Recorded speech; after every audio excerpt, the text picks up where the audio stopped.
böyle bir Şu anda gördüğünüz gibi durumumuz bu. Bir kavşak düzenlemesi bulunmuyor. Bir kaos var. Hastaneye giden aks bu. Kayapınar üzerinden gelen aks bu. Hepsinde bir sıkışıklık yaşıyoruz. Ve bugüne kadar da kazalar oldu. Gerçekten hiç istemediğimiz. Şimdi bu tamamen ortadan kalkacak.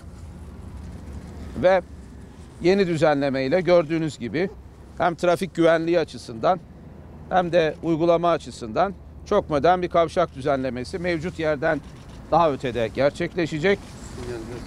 Artı trafik ışıkları ve sinyalizasyon da gerçekleşerek hem trafiğin akışı hem hastaneye erişimi hem de toplu ulaşımda gelenlerin kaldırımla burada düzenlenecek bordürle ve kaldırımda hastaneye ulaşılması sağlanacak.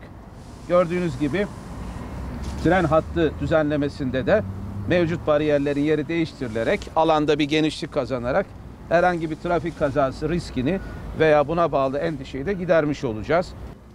Yılda 2.600.000 hastaya ve insanımıza hizmet veren çok önemli bir sağlık kurumumuz, merkezimiz. Çok yoğun bir hasta sirkülasyonu ve yoğunluğu yaşıyoruz. Özellikle hastaneye gelen hem toplu taşımayla insanlarımız hem de araç trafiğimizde kavşak dediğimiz bu bölgede gerçekten hem teknik anlamda hem de güvenlik anlamda bir kavşak düzenlemesi olmadı.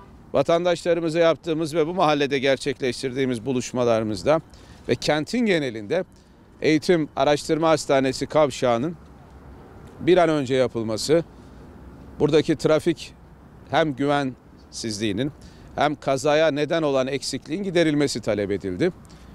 Yaklaşık 1.600.000-700.000 Türk lirası bir maliyet yatırım tutarı var.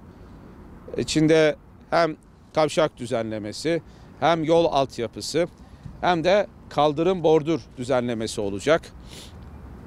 Bu düzenleme ile birlikte hem araç trafiği düzene ve güvenli bir akışa konu olacak. Hem Kayapınar üzerinden gelen trafiğin akışı Elazığ'a doğru bir şekilde aktarılmış olacak. Hem de toplu taşımdan gelen vatandaşlarımızın yürümeleri ve hastaneye ulaşmaları için kaldırım gerçekleştirilecek.